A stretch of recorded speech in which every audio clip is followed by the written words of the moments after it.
നമസ്കാരം.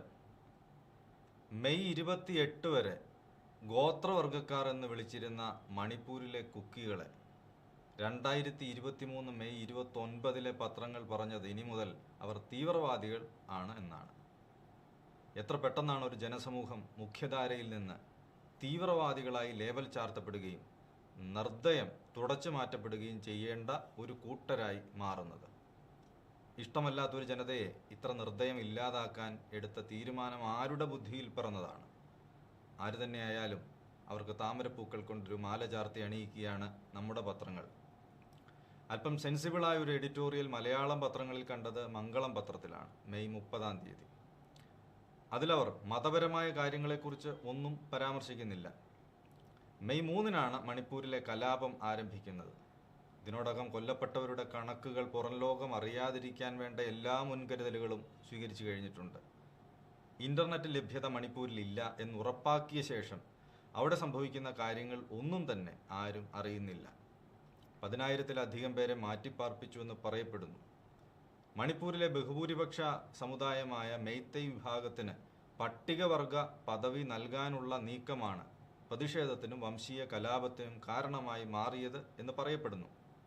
മെയ്തൈ വിഭാഗത്തിന് പട്ടികവർഗ പദവി നൽകണമെന്ന് ആവശ്യത്തിൽ സംസ്ഥാന സർക്കാർ 4 ആഴ്ചയ്ക്കുള്ളിൽ കേന്ദ്ര സർക്കാരിന് ശുപാർശ നൽകണമെന്ന് ഹൈക്കോടതി ചീഫ് ജസ്റ്റിസ് MP മുരളീധരൻ ഉത്തരവിറക്കി. അതിനെതിരെ സംസ്ഥാനത്തെ 36 പട്ടികവർഗ വിഭാഗങ്ങളിലെ വിദ്യാർത്ഥികളുടെ സംഘടനയായ സ്റ്റുഡൻറ് യൂണിയൻ നടത്തിയ സമരമാണ് മണിപ്പൂരിനെ അശാന്തമാക്കിയ സംഘർഷങ്ങളുടെ തുടക്കം എന്ന് എഡിറ്റോറിയൽ പറയുന്നു. ഇംഫാൽ താഴ്വരയിലാണ് രാജ്യത്തെ 53% വരുന്ന മെയ്തൈ വിഭാഗം തിങ്ങിപ്പാർക്കുന്നത്. കുക്കി, നാഗ തുടങ്ങിയ പ്രധാന ഗോത്രങ്ങളടക്കം 36 ഗോത്രവർഗങ്ങൾ മലനിരകളിലും കഴിയുന്നു. ഈ ഗോത്രവിഭാഗങ്ങൾക്ക് പട്ടികവർഗ പദവി നേരത്തെ തന്നെയുണ്ട്. പട്ടികവർഗ പദവി ആവശ്യപ്പെട്ട് 2012 മെയ്തൈ വിഭാഗം കോടതിയെ സമീപിച്ചത്.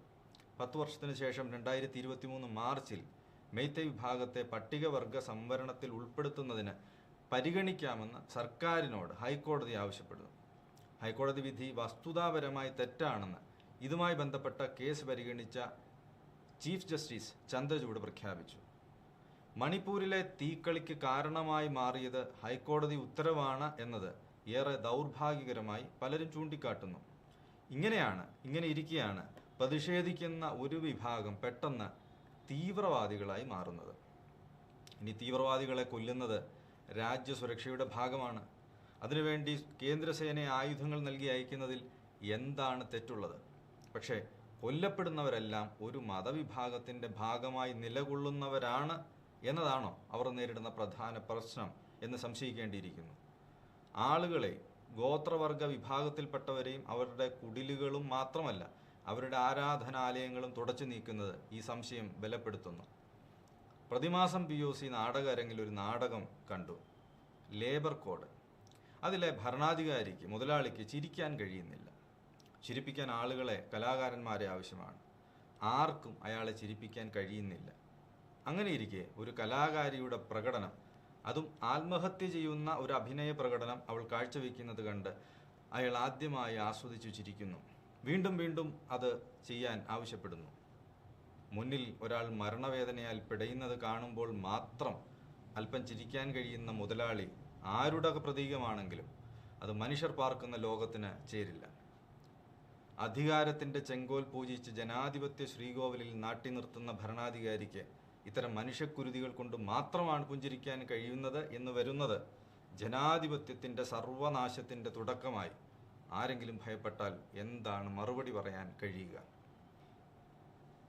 നമ്മുടെ ജനാധിപത്യ രാജ്യത്തിൻ്റെ ചർച്ചകളിൽ മുൻഗണനകൾ ഇവിടുത്തെ ദളിതൻ്റെയോ ആദിവാസിയുടെയോ ഗോത്രവിഭാഗക്കാരൻ്റെയോ പട്ടിണിക്കാരൻ്റെയോ പ്രതിസന്ധികളല്ല, പകരം മതപരം മാത്രമാണ് എന്ന് നിരന്തരം ബോധ്യപ്പെടുത്താൻ ശ്രമിക്കുന്ന പത്രങ്ങൾ അവരുടെ ധർമ്മം മറന്നുപോകുന്നുണ്ട്. ആദിവാസികൾക്ക് വേണ്ടി നിലകൊണ്ട സ്റ്റാൻ സ്വാമി അർബൻ നക്സലുകളിൽ ഒരാൾ ആയി മാത്രം പരിഗണിക്കപ്പെട്ട് കുടിവെള്ളം പോലും നിഷേധിക്കപ്പെട്ട് കൊല്ലപ്പെട്ടിട്ട് കാലം അധികം കഴിഞ്ഞിട്ടില്ല. ഇന്ത്യ മഹാരാജ്യത്ത് ഇന്ന് പൗരന്മാർ അധികമില്ല. ഉള്ളതൊക്കെ മതപരമായ ഐഡന്റിറ്റിയുടെ പേരിൽ വിഷമിക്കുന്നവരോ വിഷമിപ്പിക്കാൻ പരിശ്രമിക്കുന്നവരോ മാത്രമായി പരിമിതപ്പെടുന്നത് ഇന്ത്യ ജനാധിപത്യ രാജ്യത്തിൽ നിന്ന് മാറി മതാധിപത്യ രാജ്യത്തിലേക്ക് പരിണമിക്കുന്നതിൻ്റെ ചൂണ്ടുപലകയാണ്. ഈ രാജ്യത്തെ മഹാഭൂരിപക്ഷം വരുന്ന മനുഷ്യരും നന്മയുള്ളവരായതുകൊണ്ട് മാത്രമാണ് ഇവിടെ അരുതാത്തതൊന്നും നടക്കാത്തത്. പക്ഷേ അധികാരം നിലനിർത്തണമെന്നും സ്ഥിരമായി അത് സ്വന്തം കൈകളിൽ ആവണമെന്നും ആഗ്രഹിക്കുന്ന മുതലാളിത്ത സർവാധിപത്യത്തിൻ്റെ കാലത്ത് മതമെന്നത് അധികാരം നിലനിർത്താനുള്ള ഒരു രാഷ്ട്രീയ ഉപാധി മാത്രമായി അധംപതിക്കുകയും അതിലെ ആത്മീയത പൂർണ്ണമായി ഒഴിവാക്കപ്പെടുകയും ചെയ്യുന്നത് ഭയപ്പെടുത്തുന്നതാണ്. അധികാരം നേടുന്ന ഇടങ്ങളിൽ എല്ലാം അന്നുവരെ നിലനിന്നിരുന്ന പാർലമെന്ററി ജനാധിപത്യ ബോധത്തെ തുടച്ചു നീക്കുന്നതും പകരം മതബോധം നിരന്തര ചർച്ചയ്ക്ക് വിഷയമാവുകയും ആക്കുന്നതും സംശയത്തോടുകൂടി കാണേണ്ട ഒരു കാര്യമാണ്. ഇന്നലെ കൊല്ലപ്പെട്ട 40 കുക്കികൾ വെറും തീവ്രവാദികളും ഭീകരരും മാത്രമാണെന്ന് പറഞ്ഞ മുഖ്യമന്ത്രിയുടെ വെളിപ്പെടുത്തൽ എല്ലാ അർത്ഥത്തിലും ഈ രാജ്യത്തെ ഞെട്ടിപ്പിക്കണം. മണിപ്പൂരിൽ സംഭവിക്കുന്ന വംശീയ ഉന്മൂലനത്തിൻ്റെ നേർചിത്രം അറിയാൻ ഇന്ത്യയിലെ പൗരന്മാർക്ക് അവകാശമുണ്ട്. ഒരു വന്യമൃഗത്തിന് നാട്ടിലിറങ്ങുമ്പോൾ കിട്ടുന്ന ശരാശരി പരിഗണനയെങ്കിലും ഗോത്രവിഭാഗക്കാർക്ക് ഇന്ത്യ മഹാരാജ്യത്തിൽ ഒരു സംസ്ഥാനത്ത് ലഭിക്കുന്നില്ല എന്ന് വരുന്നത് എത്ര സങ്കടകരമാണ്. നമ്മുടെ നാട്ടിലെ സാംസ്കാരിക, മത, സാമൂഹിക, മാധ്യമ രംഗത്തെ പ്രവർത്തകർ ഗോത്രവർഗക്കാരായ മണിപ്പൂരിലെ കുക്കികളുടെ ദുരന്തം പരിഗണനാ പട്ടികയിൽ വരാത്തത് അതിലേറെ ഞെട്ടിപ്പിക്കുന്ന കാര്യമാണ്. ഭരിക്കുന്നവൻ്റെ അപ്രീതിക്ക് പാത്രമാകുന്നവർ പെട്ടെന്ന് പൗരൻ എന്ന സ്ഥാനത്ത് നിന്നും തീവ്രവാദി എന്ന പേരിൽ കൊല്ലപ്പെടേണ്ട ഒരുവൻ മാത്രമായി പരിണമിക്കുന്നത് എത്ര ലളിതമാണ് എന്ന് മനസ്സിലാക്കി തരാൻ ഇന്നലെ മണിപ്പൂർ മുഖ്യമന്ത്രിക്ക് കഴിഞ്ഞു. നാസികൾ ജൂതന്മാരെ കൊല്ലാൻ ഉപയോഗിച്ച അതേ രാഷ്ട്രീയമാണ് ഇവിടെയും പ്രയോഗിക്കുന്നത്. ലോകത്തെല്ലായിടത്തുമുള്ള മതതീവ്രവാദികൾ പ്രയോഗിക്കുന്നതും ഇതേ ആയുധമാണ്. നിരന്തരമായി പറയുന്ന കള്ളം സത്യമാണെന്ന് വിശ്വസിക്കുന്ന ജനതയെ സൃഷ്ടിച്ചെടുക്കാൻ സകല മാധ്യമങ്ങളെയും വിലക്കെടുക്കാൻ അധികാരത്തിന് കഴിയുന്നു.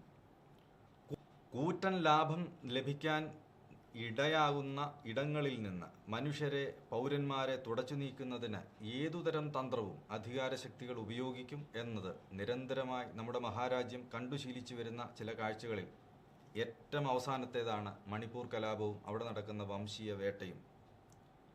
വിസമ്മതങ്ങളുടെ ഇടങ്ങളെ പൂർണ്ണമായി ഒഴിവാക്കുന്ന ഒരു ജനാധിപത്യ പാർലമെൻറ്റിൻ്റെ സൃഷ്ടിയാണ് അധികാരം സ്വപ്നം കാണുന്നതെങ്കിൽ അവിടെ നിന്ന് ആളുകളെ ഒറ്റയ്ക്കൊറ്റയ്ക്ക് ഒഴിപ്പിച്ചെടുക്കുന്നതിലും എത്രയോ എളുപ്പമാണ് ഇഷ്ടക്കാർ മാത്രം വസിക്കുന്ന ഒരു കൂടാരം പണിയുന്നത്. പുതിയ കാലത്തെ ഇന്ത്യൻ ജനാധിപത്യത്തിന് ചില നിറങ്ങളോട് മാത്രമാണ് പ്രിയം. ചില നിറങ്ങൾ തുടച്ചു മാറ്റപ്പെടേണ്ടതാണ്. നിറങ്ങൾക്കിടയിലും വലിപ്പ ചെറുപ്പങ്ങളുണ്ട്. അത്തരമൊരു പൂർവ്വകാലം ഈ മഹാരാജ്യത്തെ പലയിടത്തും നിലനിന്നിരുന്നു എന്നതൊരു മഹാകാര്യമായി പരിഗണിക്കപ്പെടുന്ന ആളുകളുടെ അധികാര വിനിമയം നമ്മളെ എവിടെ കൊണ്ടെത്തിക്കും എന്ന് കാത്തിരുന്ന് കാണാം. കാരണം 2000 രൂപയുടെ നോട്ടിൻ്റെ ആയുസ് പോലും ഒരു പൗരൻ്റെ ഐഡൻറ്റിറ്റിക്ക് ഇല്ല എന്നത് പുതിയ ഇന്ത്യയിൽ വാർത്തയേ അല്ല. ഇന്നലെ വരെ ഗോത്രവർഗക്കാരൻ്റെ ആനുകൂല്യങ്ങളിൽ, അവകാശങ്ങളിൽ സംരക്ഷിക്കപ്പെട്ടിരുന്ന ഒരു ജനത എത്ര പെട്ടെന്നാണെന്ന് തീവ്രവാദികളുടെ സംഘമായി കേന്ദ്രസേനയാൽ തുടച്ചുമാറ്റപ്പെടേണ്ട ഇരകളായി അധംപതിച്ചത്. നരബലി കൊണ്ട് കുരുതിയാടുന്ന ഒരു ചെങ്കോൽ സ്ഥാപനത്തിൻ്റെ 1-ാം ദിനം മാത്രമേ കഴിഞ്ഞിട്ടുള്ളൂ. നല്ലത് സംഭവിക്കുമെന്ന് പ്രതീക്ഷിക്കാം. നന്ദി.